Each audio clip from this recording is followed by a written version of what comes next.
Bienvenue dans Worksite Story, le podcast qui explore sans filtre les coulisses du monde du travail. Ici, on parle vrai, des défis humains en transformation profonde en passant par le leadership, la culture d'entreprise et les nouvelles dynamiques qui bousculent nos organisations. Pas de tabou, pas de discours formaté, juste des échanges sincères et sans concession. Aujourd'hui, j'ai le plaisir d'accueillir Elisabeth Conrad, Vice President Human Resources chez Cargolux. Avec Elisabeth, nous allons explorer en profondeur la transformation des ressources humaines. Nous parlerons d'une transformation résolument centrée sur l'humain, où l'accompagnement des collaborateurs et le développement de leur potentiel sont au cœur du projet et donnent du sens à l'évolution de l'organisation. Alors c'est parti, bienvenue Elisabeth, je suis ravie de vous accueillir. Merci beaucoup Céline. Alors, pour commencer, j'aimerais qu'on parle de vous. Pouvez-vous peut-être nous expliquer en quelques mots, nous en dire plus sur votre parcours personnel, notamment, par exemple, vous avez grandi, étudié, vous pouvez remonter vraiment aussi loin que vous le souhaitez. Ok. Alors, je m'appelle Elisabeth Conrad, je suis la maman de 2 enfants et je suis française d'origine, avec des origines un peu mélangées du côté de mon père, qui était hongrois, réfugié au Luxembourg. Donc, il est arrivé il y a très longtemps ici. Et en fait, mes parents sont tous les 2 artistes. Dans leur formation, ma mère est peintre et mon père, il a fait une thèse en histoire de l'art. Et donc, dans ce cadre-là, ils étaient tous les 2 avec une bourse à la Casa Velasquez en Espagne.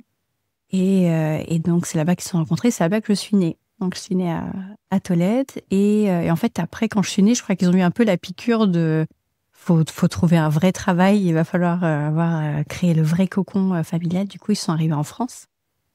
Et en fait, pourquoi je vous raconte ça? Parce qu'en fait, mon père a eu des difficultés souvent avec une reconversion tardive à trouver sa place dans le marché du travail. Et donc, il a eu des situations pas évidentes. Et en fait, depuis que je suis petite, et aussi loin que je me souvienne, c'est depuis que j'ai 5 ans, il venait souvent, en rentrant du travail, même le soir, me dire, avec des questions à une enfant, mais de dire et là, qu'est-ce que tu crois? Est-ce que tu crois que ça va marcher? Est-ce que tu crois que je devrais faire comme ça? Et donc, en fait, moi, je le prenais super sérieusement. Du haut de mes 5 ans, on m'avait investi d'une mission. Je devais conseiller mon père sur son travail. Et donc, je l'ai toujours accompagné sur ces questions de travail. J'ai même retrouvé, quand j'ai commencé à écrire, je lui ai laissé une petite feuille en disant « Alors, est-ce que ça a bien marché aujourd'hui? Oui, non ?» Voilà. Donc, mais c'est incroyable. Donc, c'est vraiment une vocation, les ressources humaines. Je crois que c'est une vocation. Ouais. Je l'ai pas compris tout de suite, mais je crois que oui, c'est ça qui a fait que je suis là aujourd'hui, dans ce poste-là. Ouais. Ah, mais ça, c'est d'autant plus incroyable. Incroyable. Voilà. Et j'avais une question sur vos motivations. Qu'est-ce qui vous motive particulièrement dans votre métier aujourd'hui? Donc, de la petite fille qui conseillait son papa jusqu'à aujourd'hui aux responsabilités que vous occupez. Est-ce qu'il y a une facette en particulier de votre rôle RH qui vous inspire ou qui vous motive particulièrement, peut-être qui résonne avec vos valeurs personnelles? Alors en fait, quand j'ai choisi ce métier-là, au début, j'hésitais entre une matière qui était plutôt celle du droit, donc tout ce qui est plutôt valeur de justice, et comme mes parents étaient artistes, il y avait quand même tout le côté culturel artistique. Bon, sauf que comme des parents artistes qui ont bien connu ce que ça voulait dire d'être artiste, on ne leur parle surtout pas des études d'art. Donc bon, j'ai mis ça un peu de côté. Je me suis dit, ok, ça sera pour le temps privé. Et donc, en fait, c'était tout ce qui était lié au droit qui m'a passionnée. Donc, pour répondre à votre question, en fait, c'est vraiment l'aspect juridique dans les relations humaines, comment ça structure tout ça qui m'a intéressée. Mais j'ai pas su tout de suite que je voulais faire des ressources humaines. Au début, je pensais plutôt droit en général, justice. Et en fait, je me souviens du moment parce que j'étais à la fac d'Assas et je me vois en train de remonter la côte après un cours en droit du travail. Mais en fait, c'est ça. J'ai fait ça toute ma vie, en fait. C'est ça qui tout d'un coup, vous avez relié les choses. Et donc, vous avez fait vos études à Paris. À Paris, aussi en Allemagne. D'accord. Donc à Munich pendant 2 ans, ce qui était vraiment une très très belle période. Et un petit peu à Dublin aussi. En fait, ce que j'ai beaucoup aimé, c'est dans ce mélange de parcours-là entre la France, l'Allemagne et l'Irlande, c'est qu'en fait, on voit vraiment à quel point le pays où on étudie va forger votre manière de raisonner. En tout cas, en droit, c'était vraiment très fort. Parce que en France, vous êtes dans la logique de dissertation. Donc voilà, on est vraiment dans l'approche conceptuelle, on écoute le prof, on y va. En Allemagne, c'est que des études de cas. Enfin, c'était études de cas. C'est vraiment le pragmatisme à l'état pur. Et après, quand je suis arrivée à Dublin, c'était une petite business school et tout. Et donc moi, j'étais un peu plus âgée que les étudiants qui étaient là. Et c'était tous des mini-entrepreneurs de Microsoft, quoi. Et je me disais, mais ils sont super en avance sur moi. Enfin, moi, j'avais pas ce mindset-là. Puis après, quand ils étaient pas sûrs si la Pologne faisait partie de l'Union européenne, je me disais, OK, bon là, il y a quand même des trucs que j'ai bien appris avant. Mais en fait, oui, c'est ça qui était intéressant, c'était de voir du coup ces différentes manières d'aborder les études, le côté pragmatique, entrepreneurial, conceptuel. C'était un beau mélange. Et donc, à la fin de vos études, vous avez travaillé peut-être dans d'autres pays avant de revenir à Luxembourg? J'ai fait, alors c'est pas vraiment un travail, mais j'étais en stage à la Commission européenne. Ouais. Ça, c'était en 2008. J'ai adoré cet environnement-là parce que c'était, en plus, c'était en tout ce qui était, c'était la DG emploi, c'était tout ce qui était antidiscrimination, harcèlement. Donc c'était un message porteur en termes d'unité. Donc ça, j'ai adoré. À l'époque, je me voyais vraiment travailler à Bruxelles parce que j'adorais cet environnement-là. Et puis, en fait, en 2008, c'était pas la meilleure période pour trouver un emploi. Et donc, du coup, je suis revenue un peu en France, chez Europcar. Et j'étais en CDD. Et après, du coup, je cherchais du travail. Et en fait, j'avais plein d'amis de l'époque de Munich qui avaient fait le parcours franco-allemand, qui étaient à Luxembourg. Donc voilà, au début, je suis revenue à Luxembourg en me disant, ce sera peut-être pour 3-4 ans, comme beaucoup de gens. Oui. Et voilà, ça fait 2009 maintenant. Ouais. Donc, 15 ans, 16 ans. Ouais. Ah, mais c'est un beau parcours et c'est vrai que vous auriez pu habiter dans un tout autre pays. C'est vrai. Mais je me retrouve un peu dans votre parcours parce que moi aussi, je voulais faire des études dans l'art, enfin histoire de l'art ou les beaux-arts. J'avais un papa qui était plus dans le monde, je dirais, du business, de l'entrepreneuriat. Et j'ai fait une business school. Donc la communication, j'y suis quand même venue d'une certaine façon. C'est vrai. Au côté plus créatif et artistique, quoi. J'ai essayé d'allier les deux. Dans les métiers des ressources humaines, les femmes occupent souvent une place importante, comme dans les métiers de la communication d'ailleurs. Est-ce que vous portez un regard particulier sur cette réalité? Selon vous, est-ce que ça apporte une dynamique particulière à votre profession? Le fait est-ce que ça évolue? Parce que c'est quand même beaucoup de femmes qui exercent des métiers de ressources humaines. Oui, c'est vrai. C'est des métiers où typiquement on a plutôt des femmes. Alors parfois c'est l'homme qui est en haut et puis en dessous ce sont des femmes. Donc, mais avoir des femmes DRH, c'est vrai que c'est plus récurrent. Je pense pas que. Alors moi j'ai une approche sur le côté homme-femme où je fais toujours très très attention à me dire est-ce qu'une femme est différente d'un homme. C'est quelque chose auquel je fais très attention. J'aime mieux parler d'énergie féminine, d'énergie masculine. Je pense que ça apporte une dynamique différente, peut-être dans la perception qu'on a de la personne qui occupe le rôle. Donc, pas forcément la personne en tant que telle, mais la perception que peuvent avoir les autres. En général, on va, avoir en tête que la DRH, c'est peut-être plus un peu la maman. Pas toujours, mais on peut avoir plus cette image que c'est un peu la maman des employés. Je me souviens que mon chef m'a dit ça, mais t'es comme la maman de tous ses salariés, parce que je défendais chaque cas, on est plus dans le soutien, dans l'accompagnement, on est là pour apporter une fluidité aux opérations, finalement, s'assurer que tout fonctionne. Quelque part, si on ne voit plus le rôle, c'est que tout fonctionne bien. Donc peut-être un peu dans ce qu'on a comme perception d'une image féminine, peut-être un peu ces choses-là, ouais.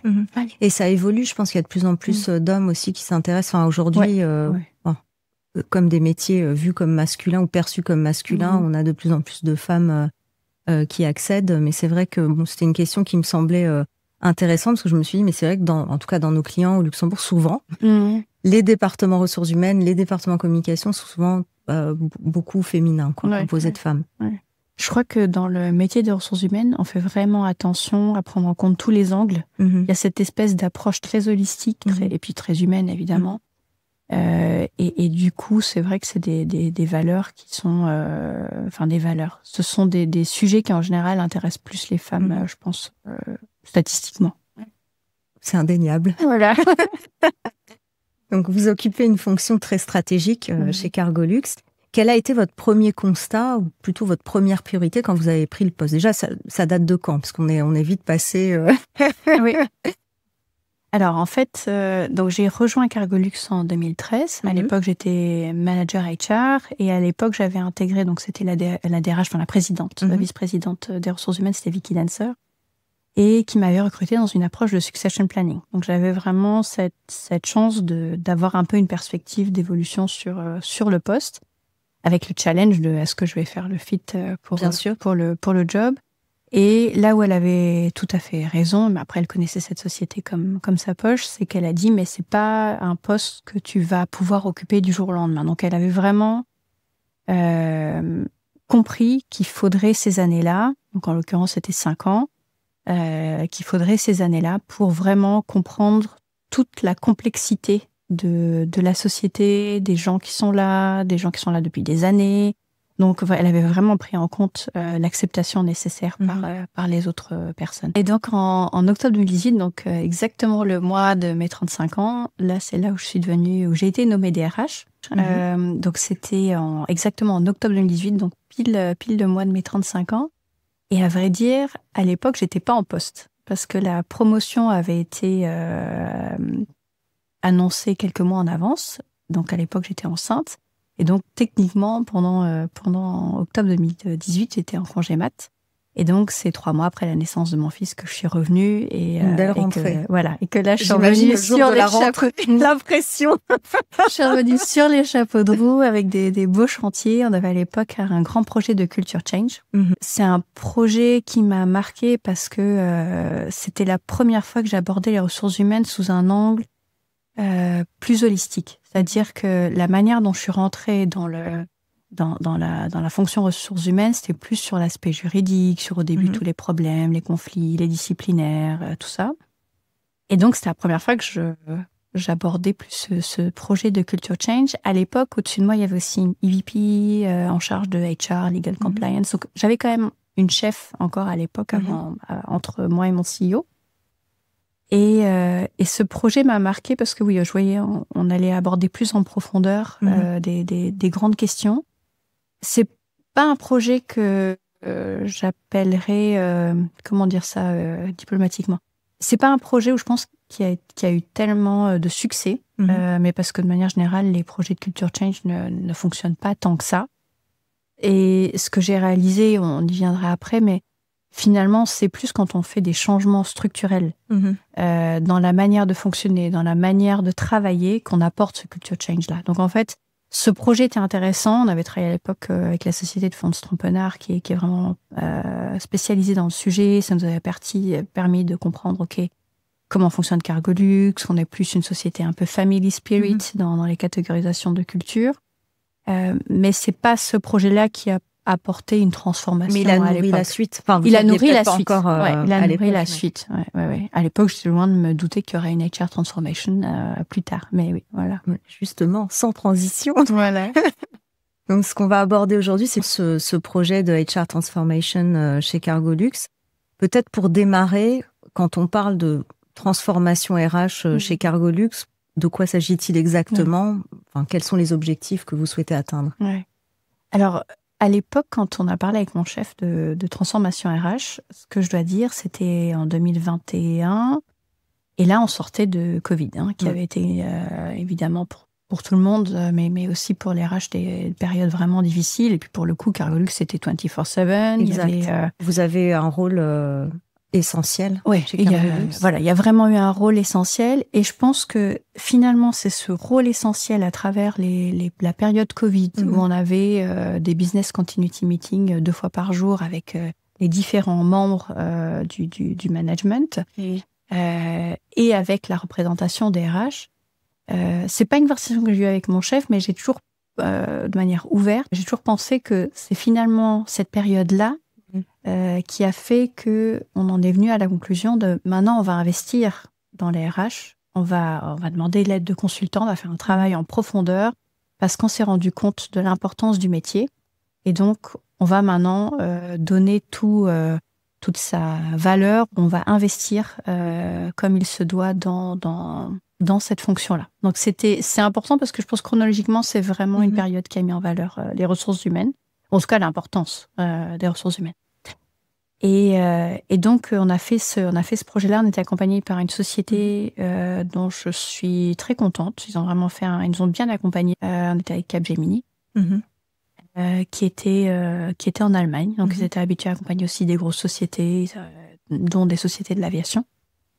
Et donc, quand on a fait ce projet-là, au début, moi, j'étais un peu sur les rotules, pour être honnête. J'étais un peu fatiguée. Au début, j'ai un peu abordé la transformation RH en disant, OK, on reprend son souffle, on y va. Mais après, aujourd'hui, c'est un projet dont je suis vraiment fière. Souvent, quand on lance des projets en entreprise comme ça, au début, les gens ont un peu la fatigue de se dire encore un projet, on va investir du temps, on va faire des interviews, on va faire des analyses. Ça va être long, ça va pas porter à grand chose, il y aura pas vraiment de résultats. Ce qu'on a eu un peu avec le culture change, et c'est toujours aussi un peu épuisant en tant que leader parce qu'on doit remettre l'énergie de remobiliser les troupes, pardon. Et puis en fait, on sait pas leur garantir qu'il y aura des effets. Aujourd'hui, en tout cas pour mes équipes, je pense qu'ils ont compris, ils ont vu cette HR transformation, ils l'ont vu se matérialiser. On a parlé du Covid. Est-ce qu'il y a quelque chose en particulier qui, tout d'un coup, l'a rendu indispensable? Est-ce que ça a été un concours de circonstances ou à un moment, ça a posé là et ça a été C'était un concours de circonstances. C'était le fait que on avait vraiment mis en valeur la fonction des ressources humaines. C'est aussi le fait qu'on a grandi. C'est-à-dire qu'en fait, quand moi, je suis arrivée en 2013, on était à peu près 1300 personnes au Luxembourg. Quand on a lancé la HR Transformation, on était 1850. On était plus niveau groupe, on était 2300 personnes. Mais donc, la fonction a grandi.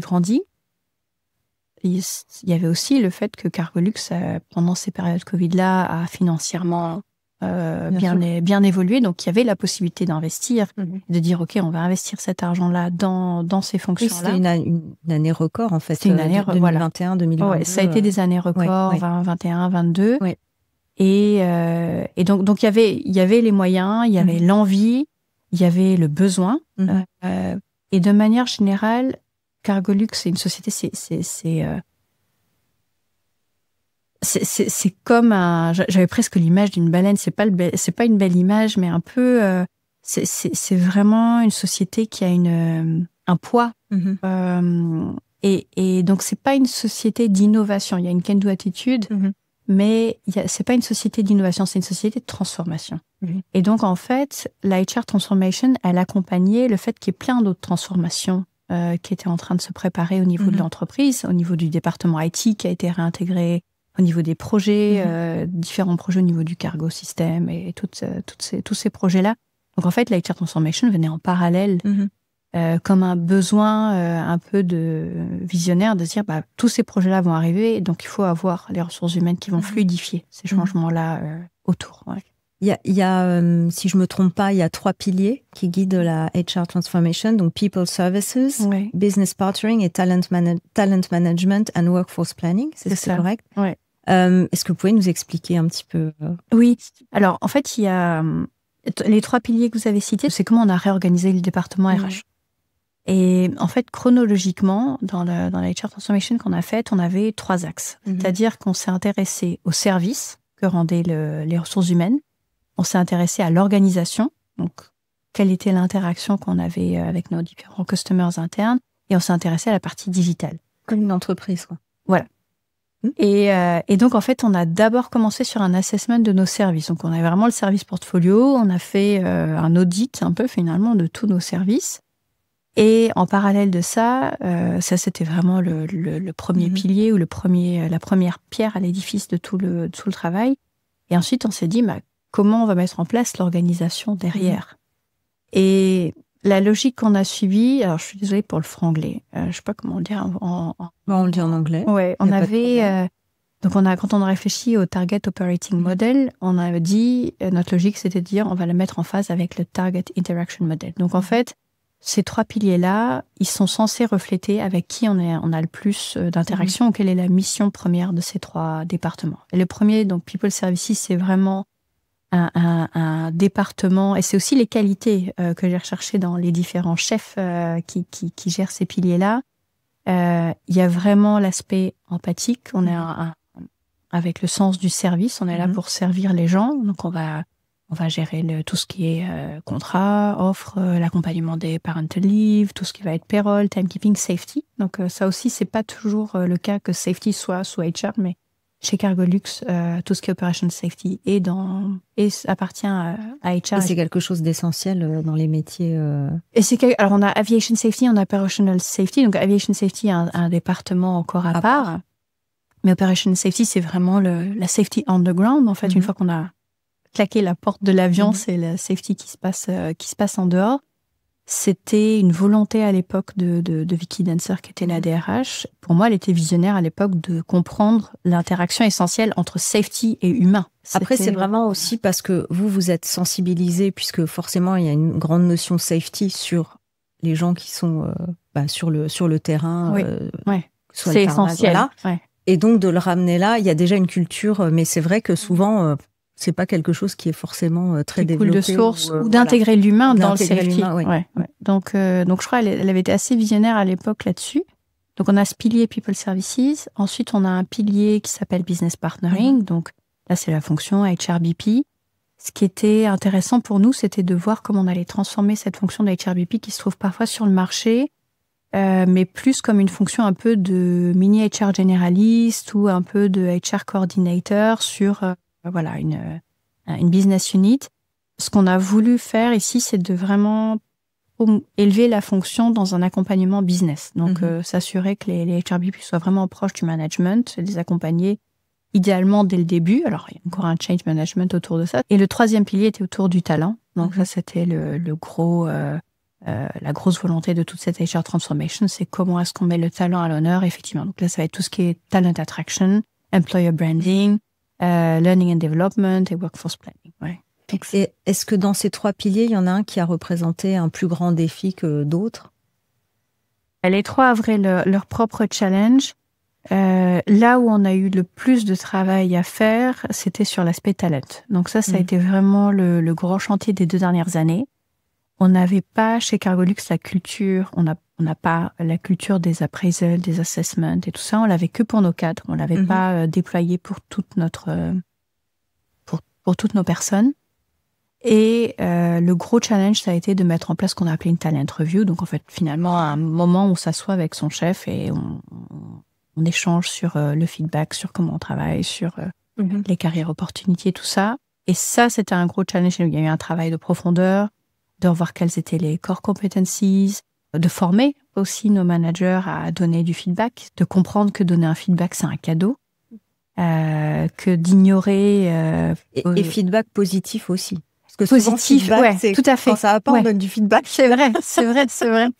Quand ça va... C'est vrai, ouais. Je lisais l'autre jour un article comme ça, et il y avait beaucoup de femmes, alors, je crois que c'est surtout à des hauts niveaux, et qui disait, mais en fait, il y a un moment donné où dans sa carrière, on est tellement habitué à devoir donner plus et être dans un métier d'exigence qu'en fait, on va toujours nous faire remarquer ce qu'il faut encore développer, ce qu'il faut encore mettre en avant. Et dans ces témoignages-là, en fait, les femmes étaient assez surprises de voir après coup dans leur évaluation ou quand leur chef parlait d'elles, un feedback super positif et flatteur. Elle disait, mais en fait, je savais pas. Moi, je croyais que je faisais pas bien les choses parce qu'en fait, à partir d'un certain niveau de responsabilité, comme vous dites, à tous les niveaux, mais surtout à partir d'un certain niveau de responsabilité, on n'a plus l'habitude de dire quand les choses vont bien, ne serait-ce qu'un CEO, un président aussi, de dire, mais là, c'était super, en fait, ou là, c'était bien. C'est pas évident de dire quand ça va pas, mais c'est pas toujours évident non plus de dire que c'était bien. Et c'est tellement important. Ouais, c'est tellement important. Et ça coûte rien. Ouais, ça coûte pas grand-chose. Comme vous le dites, effectivement, souvent les managers, on n'a pas besoin de leur dire, ils sont managers, mais tout le monde a besoin d'avoir un feedback et pas forcément hiérarchique d'ailleurs. Ouais. Est-ce que le feedback des équipes? Oui, de recevoir de laisser la place aussi à ces équipes pour donner, pour recevoir du feedback. Hein. Ça, c'est pas évident non plus parce que c'est créer un ascendant, c'est se mettre en position de vulnérabilité. Donc laisser une vraie place pour ça, c'est aussi une preuve d'humilité. et importante. Et du temps, est-ce que ça a été quelque chose de compliqué à mettre en place? Que bon, tout le monde est dans son quotidien, ses tâches quotidiennes, etc. Là, vous mettez en place des choses qui changent aussi peut-être le fonctionnement, ou en tout cas qui demandent de la place pour des choses qu'on n'avait pas l'habitude de faire. Comment vous organisez ça au quotidien? Alors, c'était un vrai challenge. C'est-à-dire que, en effet, c'était une des premières craintes qu'on a eues des managers. On a des managers qui parfois n'ont pas le temps. Donc, ils ont des grandes équipes. Donc, déjà, rien que ça, de se dire, je manage une équipe de 30 personnes. Comment je vais faire 30 feedbacks, 30 points de feedback. Le feedback est en continu, mais vraiment un moment dédié à ça. Et en fait, ce que je pense, c'est que tout ça, ça reflète d'autres problématiques. C'est-à-dire que finalement, un manager qui manage 30 personnes, c'est un problème en soi. Donc, en fait, d'un point de vue organisationnel, il y a déjà un travail de fond à faire, dire peut-être qu'il faut des deputy managers, peut-être qu'il faut des superviseurs, peut-être qu'il faut réfléchir. Là, on est dans l'organisation. On est dans l'organisationnel, en fait. C'est-à-dire que finalement, quand on a reçu ce feedback comme quoi les managers n'auraient pas le temps de le faire, en fait, on s'est rendu compte que ça mettait en avant d'autres problèmes. Parce que finalement, si vous n'avez pas le temps de donner du feedback et de faire un assessment et d'avoir ce moment de discussion de carrière avec vos équipes, c'est que finalement, vous n'avez pas le temps de manager. Donc, oui, quelque part, on peut le prendre en se disant, c'est rajouter une chape de plomb en plus, là où le rôle managériel s'est déjà complexifié à travers les dernières années. On en demande de plus en plus aux managers, on en demande de plus en plus aux parents, on en demande de plus en plus aux managers. C'est un peu dans la même logique. On est sollicité beaucoup plus. On demande à un avec le digital, vous êtes sollicité en permanence. Tout le temps, exactement. Ou en copie de. C'est ça. Pour info. Et donc oui, ça mettait en exergue plutôt d'autres problématiques. Et donc par exemple, un manager qui dit mais moi je vois pas mes équipes qui sont en rotation de chiffre. Mais comment ça, tu vois pas tes équipes? Il faut que tu les vois, il faut que tu aies un temps. Donc, finalement, ça mettait en exergue d'autres problèmes à résoudre. Problématiques. Cargolux, c'est quand même un grand groupe. Comment vous trouvez justement un certain équilibre entre des processus qui sont efficaces, conserver une agilité humaine en même temps? Parce que sur le papier, on se dit non, mais on va faire comme ça, mais après, dans la mise en place des choses... Alors... parfois, je pense que si on veut vraiment qu'il y ait un culture change qui s'opère dans ces processus-là, il faut quand même à un moment donné dire, OK, maintenant on va le faire et on y va. Ce qui est important, c'est aussi que votre top management le suive. Évidemment, c'est par là que ça commence. Mais on fait très attention à ça. Quand on a déployé notre processus, on avait beaucoup de discussions même en interne. On faisait aussi on appelait du sounding avec les managers. On a fait... beaucoup de vérifications, de se dire mais est-ce que ça c'est pragmatique, est-ce que ça c'est réaliste. On a beaucoup fait attention à ça. On a essayé, peut-être les managers le voient pas toujours comme ça, on a essayé de simplifier le process. Par exemple, au début, quand on fait une évaluation sur tout ce qui était main task responsibility, on a dit mais il faut qu'il y ait des délivrables concrets qui soient marqués. Et on a dit oui, mais au début on va pas l'imposer. On s'est dit ok, on va avoir une approche progressive. Donc, on va vous demander déjà cet effort d'investir du temps. On va pas vous imposer tout de suite de faire la best practice sur ce sujet-là. Donc, il y a des sujets, on a dit ça, c'est un must. On va l'imposer dans notre processus. Et puis d'autres, on a dit ça va s'implémenter au fur et à mesure. Mais pour reprendre finalement l'exemple des délivrables, où on s'était vraiment posé la question, je crois qu'on a passé 1 heure à débattre sur le sujet, de se dire est-ce qu'on le fait, on le rend obligatoire, on le rend pas obligatoire. En fin de compte, on l'a pas rendu obligatoire tout de suite. Et quand on a fait les statistiques l'autre jour, on avait quand même 80% de managers qui avaient inscrit des délivrables. Donc finalement, ça a fonctionné. Donc de pas le rendre obligatoire n'a pas été un frein. Vous aurez peut-être eu moins de si ça avait été obligatoire. Peut-être. Par esprit de rébellion. Peut-être. Cargolux est également présent dans de nombreux pays. Ça rajoute une complexité. Tout à fait. Et on est bien d'accord que ça concerne tout le monde. Oui, alors ça concerne tout le monde. La seule fonction qui n'est pas couverte par ça, ce sont les pilotes. Ça faisait partie de nos négociations avec les syndicats. Et comme les pilotes ont vraiment un mécanisme d'évolution qui leur est propre, c'est les seuls qui ne sont pas couverts par ça. Évidemment, on a eu quelques personnes qui se sont dit, mais moi, j'aimerais bien. Si vous voulez le faire avec le CPO, Chief Pilot Office, vous pouvez le faire, aucun problème. Mais on l'a pas rendu obligatoire. Mais toutes les populations à travers le monde sont du coup sous ce process-là.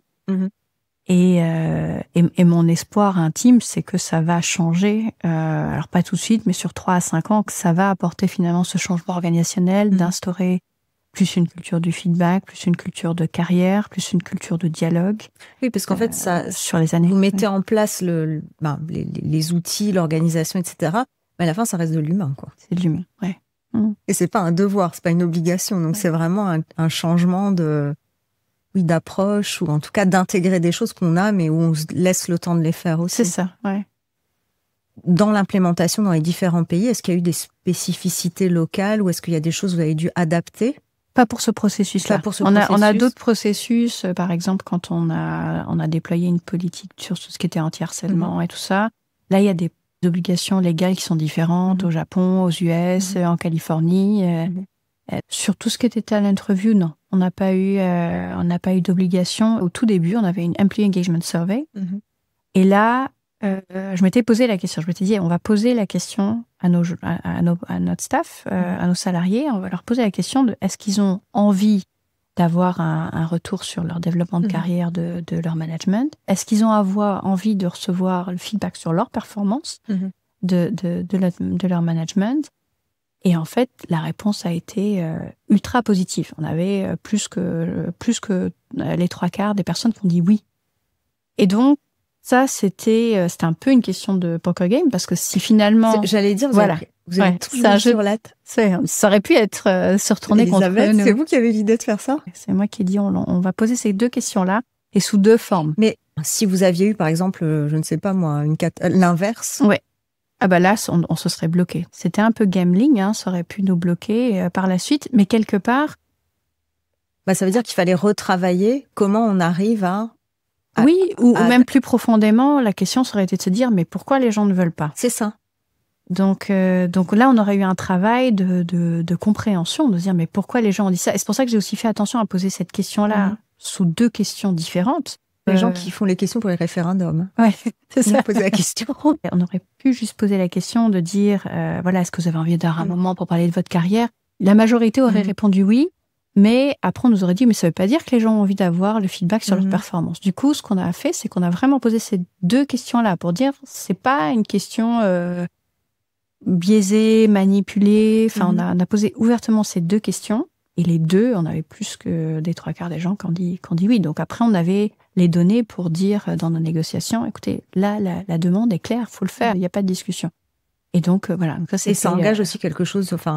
de positif, je veux dire, il y a une base pour le mettre en place. Oui, tout à fait. Et je dois dire, là, on tient aussi au courant régulièrement notre délégation dans tout ce processus-là.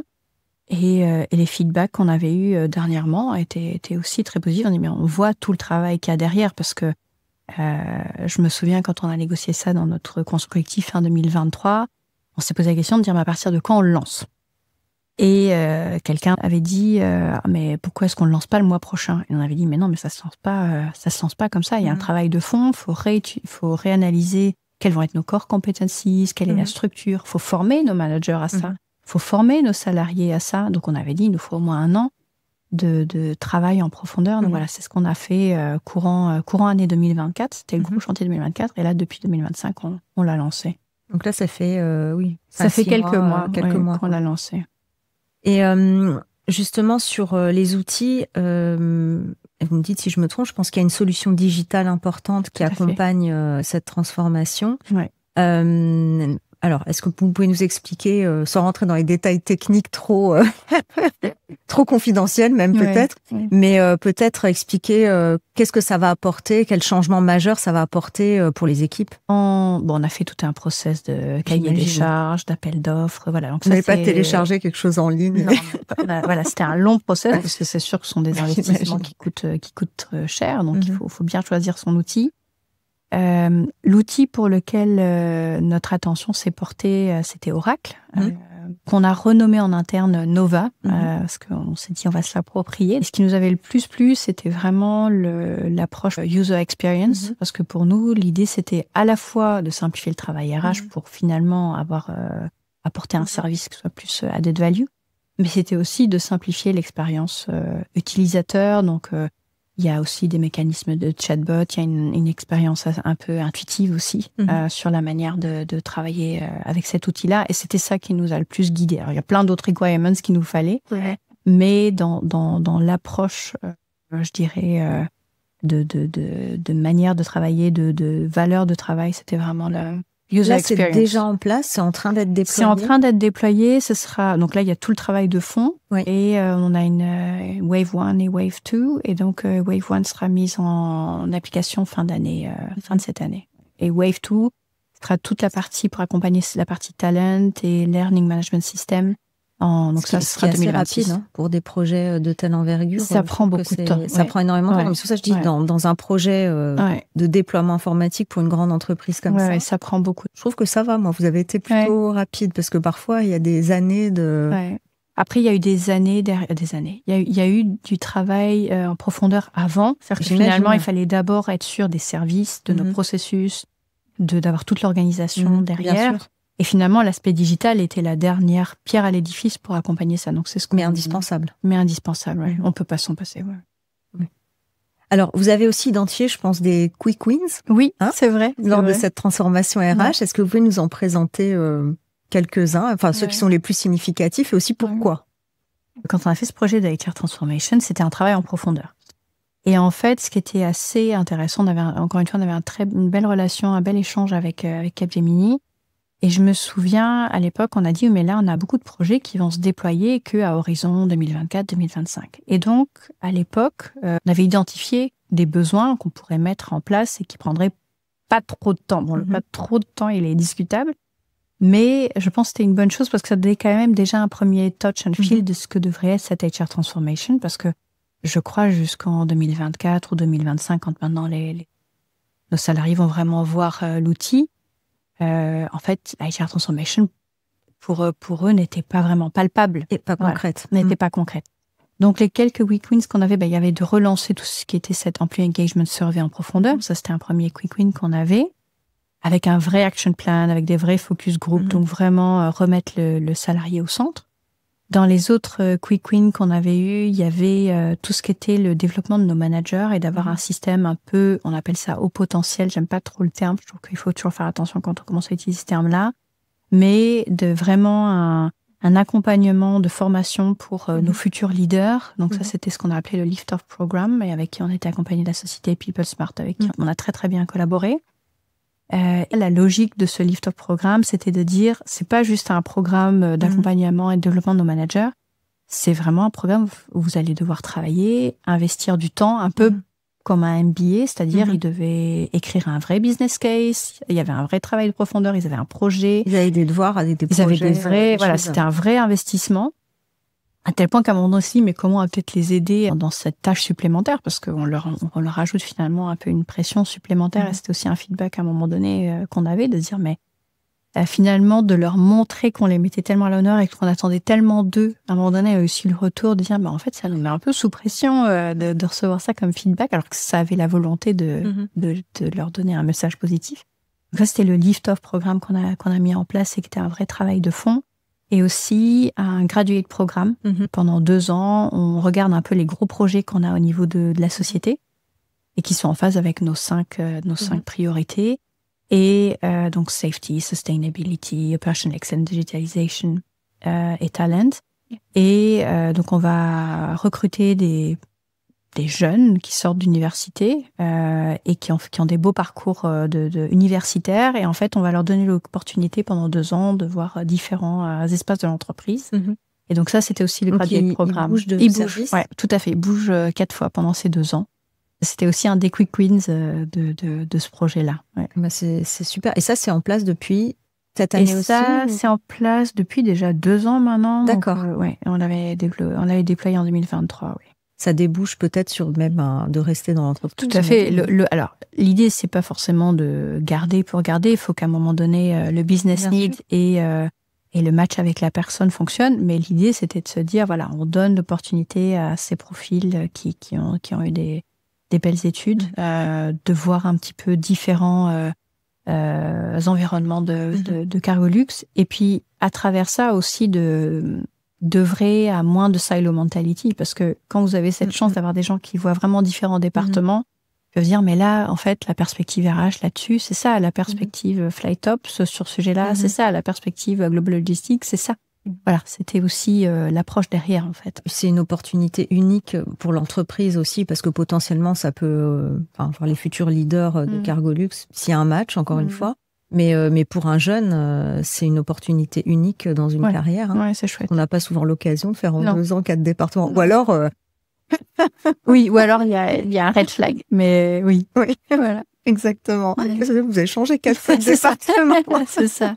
Je crois que vous soulignez l'importance de développer une culture RH qui est orientée ownership. C'est quelque chose qui vous parle, agilité. Comment concrètement vous travaillez à diffuser une culture, en tout cas au sein de vos équipes? Alors, le ownership, c'est une valeur fondamentale. C'est quelque chose qui est essentiel. Et donc, en fait, la première manière dont on a essayé de l'infuser, c'était vraiment de travailler sur nos core competencies. Donc, en fait, il y a vraiment, sur les 4 qu'on a, il y en a une qui est dédiée à tout ce qui est accountability et empowerment aussi. Donc, on a empowerment et development d'un côté, on a accountability de l'autre. Pour nous, c'était vraiment des core competencies qu'il fallait déployer. C'est ce qui permet finalement d'anticiper beaucoup d'autres problèmes. Donc finalement, c'est un peu un investissement upfront. Comment vous le définissez peut-être pour les gens qui nous regardent ou qui nous écoutent? Ça veut dire quoi le ownership pour vous? Le ownership, ça veut dire on prend vraiment à bras le corps, on sent la pleine responsabilité sur un projet. Et c'est vraiment la notion de responsabilité au sens où on le fait vraiment sien, on fait ce projet son propre projet. Oui, se l'approprier. Exactement. Côté collaborateur, comment ce changement, tous ces changements d'un changement ont-ils été accueillis? Est-ce qu'il y a quelque chose en particulier qui a permis, donc on a parlé du début, même avant même de ce survey, où on avait déjà un bon terreau, mais on sent que les équipes sont embarquées dans cette transformation. Est-ce qu'il y a quelque chose en particulier qui a permis de les embarquer plus facilement? Comment vous avez fait en fait? On a fait un grand travail de communication. On a mis beaucoup de temps pour avoir des processus aussi clairs que possible, aussi structurés que possible. Donc ça, c'était un travail de fond chez nous, de se dire, mais il y a des bases solides. On a fait une job architecture, on a vraiment tous ces travaux qui sont plus invisibles pour le user, si je peux dire ça comme ça. Et ce qui était vraiment important pour nous, c'était la formation. Donc vraiment d'avoir les managers qui ont cette journée de formation-là. Et ensuite, ce qu'on va continuer à mettre en place sont des peer exchanges, où du coup, les managers pourront discuter entre eux et dire, voilà, la problématique que je rencontre. Je pense qu'on pourra mesurer l'embarquement des collaborateurs à horizon 2027, 2028. C'est un peu trop tôt encore de dire est-ce qu'ils ont été embarqués ou pas. C'est vraiment quelque chose qu'on saura d'ici 3 ans. Mais de manière générale, quand on a fait des surveys, quand on a fait des feedback forms et tout ça, les managers étaient positifs. Ils ont joué le jeu de ce nouveau système-là. Et aussi, encore une fois, notre top management, ils sont vraiment réunis. Ils ont dit voilà quelles sont nos priorités. Ils les ont communiquées peut-être plus clairement que c'était avant. C'est quelque chose qui concerne tout le monde chez Cargolux. Tout le monde, ouais, sans exception. Tout le monde sauf les pilotes. Mais quelque part, les priorités qui ont été identifiées font du sens pour les pilotes aussi. Donc on n'est pas dans des priorités qui sont. Oui, ils vivent pas complètement séparés. Non, pas du tout. Ouais. Sur un retour d'expérience plus personnel, avec le recul, en tout cas le peu de recul, parce que vous êtes encore dedans, quelle est selon vous la plus grande leçon humaine que vous retenez personnellement de ce projet de transformation RH? Je veux dire à l'étape où il est aujourd'hui, bien sûr. La plus grande révélation pour moi, ça a été finalement de me rendre compte que avoir un poste à responsabilité, à un moment donné, ça permet aussi, c'est pas juste, des devoirs et une mission à remplir. Et c'est peut-être un peu comme ça que je le voyais au début, mais avec tout mon engagement et tout mon dévouement. Mais à un moment donné, j'ai compris que d'avoir ce poste à responsabilité, c'était aussi finalement une zone de pouvoir au sens noble du terme, c'est-à-dire que je pouvais mettre mon empreinte à moi.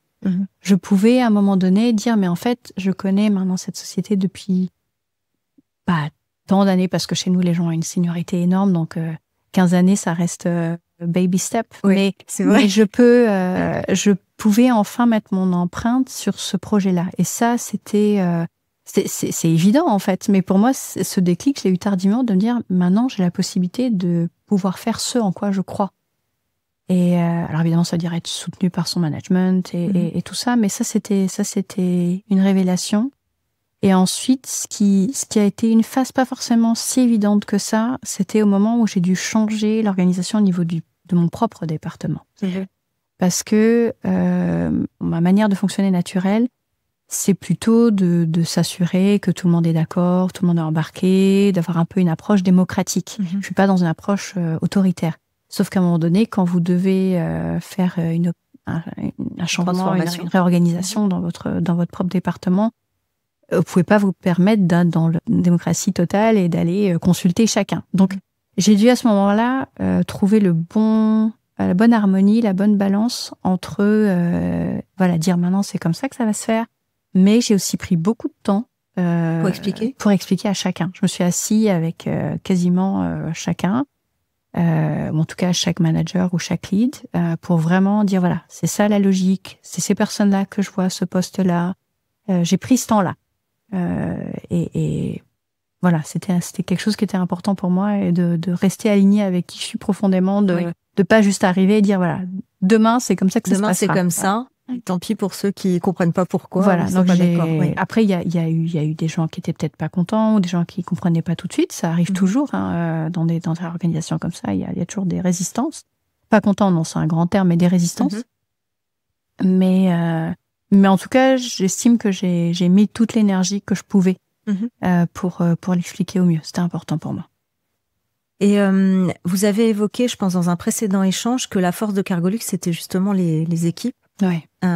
Est-ce que vous avez un message que vous souhaitez transmettre à vos équipes aujourd'hui? Que je suis super fière d'eux. Je suis super fière d'eux. Vous me faites avoir la larme à l'œil. Ouais. Parce que j'imagine que dans les périodes de transformation comme ça, bien sûr, vous occupez, je dirais, vous portez le projet aussi bien pour le top management que pour les équipes, etc. Mais évidemment, il faut avoir le soutien de ces équipes, je veux dire, pas inconditionnel, mais c'est quelque chose où on peut pas y arriver dans des projets comme ça. Sincèrement, j'ai une grande affection pour chaque membre de l'équipe. Toutes les personnes qu'on a recrutées, même récemment, je trouve qu'on a vraiment fait des très beaux recrutements. Je trouve qu'on a vraiment des personnes investies.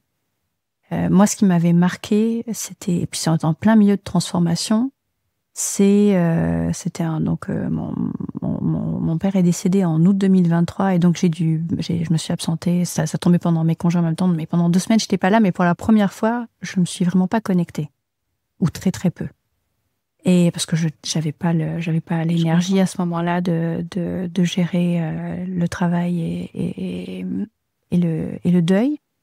Et en fait, l'équipe a géré avec un engagement, une fluidité, une bienveillance qui moi m'a vraiment touchée. Donc je suis vraiment revenue en disant en fait vous avez pas besoin de moi, vous avez plus besoin de moi.